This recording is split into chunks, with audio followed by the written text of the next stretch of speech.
జూబ్లీహిల్స్ ఉప ఎన్నికల్లో కాంగ్రెస్ పార్టీ నకిలీ ఓట్లతో గెలిచేందుకు ప్రయత్నిస్తుందని మాజీ మంత్రి జగదీష్ రెడ్డి ఆరోపించారు.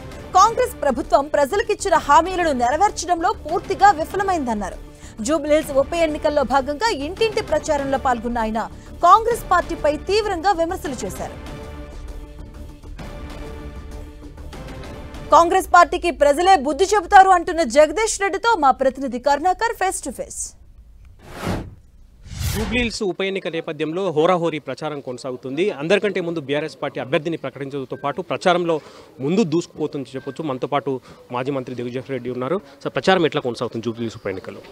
ప్రచారం మేము ప్రారంభం చేసినాం. మేము ఇంటింటికి వెళ్ళే కార్యక్రమాన్ని కూడా మా కార్యకర్తల ముందు చేస్తున్నాం. ఈరోజు మేము కూడా రావడం జరిగింది. ఎక్కడికి వెళ్ళినా ప్రజల్లో ఒక మంచి ఆహ్లాదకరమైన వాతావరణంలో వాళ్ళు స్వాగతం తెలియజేస్తూ ఉన్నారు. మేము కనబడితేనే చాలు, సార్ మాకు ముందే తెలుసు, మళ్ళీ కేసీఆర్ రావాలి, కేసీఆర్ వస్తేనే మళ్ళీ అన్నీ బాగైతాయి అని చెప్పి వాళ్ళే చెప్తున్నారు.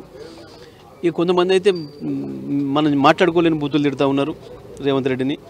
వినడానికి కూడా కష్టంగా ఉంది, చెప్పడానికి కూడా కష్టంగా ఉంది. వాళ్ళు ఆ పద్ధతిలో రియాక్ట్ అవుతున్నారు. మమ్మల్ని చూడంగానే వచ్చి దారిమడి వేటాలు కూడా వచ్చి మాట్లాడి ఈసారి తప్పకుండా కేసీఆర్ని గెలిపించుకుంటాం సార్, మొన్ననే డోకా జరిగింది అని చెప్పి మాట్లాడుతున్నారు. అంటే ఈ ప్రభుత్వం మోసం చేసింది అనేది చాలా స్పష్టంగా ప్రజల్లో ఉంది. కేసీఆర్ వస్తేనే మళ్ళీ బాగుపడుతుంది తెలంగాణ అనేది కూడా ప్రజల స్పష్టంగా ఉంది. ప్రజల్లో మంచి స్వాగతం లభిస్తూ ఉంది. నకిలీ ఓట్ల విషయంలో బీఆర్ఎస్ పెద్ద ఎత్తున ఆందోళన వ్యక్తం చేస్తుంది. సుమారు 20,000కు పైగా నకిలీ ఓట్లు సృష్టించారని చెప్పి పెద్ద ఎత్తున ఆందోళన వ్యక్తం చేస్తుంది. ఇది ఎంత ప్రభావం చూపిస్తుందని మీరు అనుకుంటున్నారు? ఇప్పుడు మనం ఇక్కడ నుంచి వెళ్ళి ఆ బజార్ నుంచి బజార్కి వచ్చేటప్పటికి 4 ఇళ్లలో మనం చూసినాం. మనం క్యాజువల్గా వెళ్ళి అడిగితే మీ ఇంట్లో ఎంతమంది ఉన్నారు అని అడిగితే వాళ్ళు చెప్తున్నారు మేము 6 ఉన్నాము అని. బట్ ఆ ఇంటి పేరు మీద 25 ఓట్లు ఉన్నాయి. మరి 25 ఉన్నాయి కదా మీ ఇంటి పేరు మీద, వీళ్ళు ఎవరో మాకు తెలియదు, మరి అసలు వీళ్ళు ఇప్పుడు మా ఇంట్లో కూడా లేరు అని చెప్పి చెప్తున్నారు స్పష్టంగా. 1-2 చోట్ల ఇద్దరు కాల్ చేసి వెళ్ళిపోయిన వాళ్ళే 2 ఉన్నాయి, కానీ మిగతా 17 మాకు తెలియదు అని చెప్పి ఈ రకంగా వీళ్ళకి తెలియకుండా దొంగ ఓట్లు స్పష్టంగా కాంగ్రెస్ పార్టీ చేపించింది అనేది మనకు కనబడుతుంది. దాదాపు 20,000 వరకు కూడా దొంగ ఓట్లు ఉన్నట్టుగా కనబడుతుంది. ఎందుకంటే ఇప్పుడు మనం ఈ ఒక్క బూత్ నేను తిరుగుతున్నాను ఇవాళ, ఈ బూత్ పరిధిలో 1000 ఓట్లు ఉన్నాయి. 1000 ఓట్లుంటే మేము చెక్ చేస్తే ఇప్పటికే మాకు 100 ఓట్లకు పైగా దొంగ ఓట్లు దొరికినాయి ఒక 5-6 ఇళ్లలోనే. అంటే ఈ లెక్కన ఇక్కడ ఈ ఒక్క బూత్లోనే దాదాపు 200-250 పైన దొంగ ఓట్లు దొరికే పరిస్థితి కనబడతా ఉంది. ఉప ఎన్నికలో బీఆర్ఎస్ పార్టీకి ఏ అంశాలు కలిసి వస్తాయన్న నమ్మకం మీకుంది? గత 2 సంవత్సరాల రేవంత్ రెడ్డి పరిపాలన, అంతకుముందు కేసీఆర్ పరిపాలన ప్రజలు పోల్చుకుంటున్నారు. ఇది మా ప్రధానమైంది. మళ్ళీ కేసీఆరే రావాలి అనే మాట ఏదైతుందో ఇది మా ప్రధానమైన ఎజెండా. రెండవది, రేవంత్ రెడ్డి మోసం చేసిండు, డోకాబాజీ మంత్రి నా ముఖ్యమంత్రి అనే మాట మాట్లాడుతున్నారు.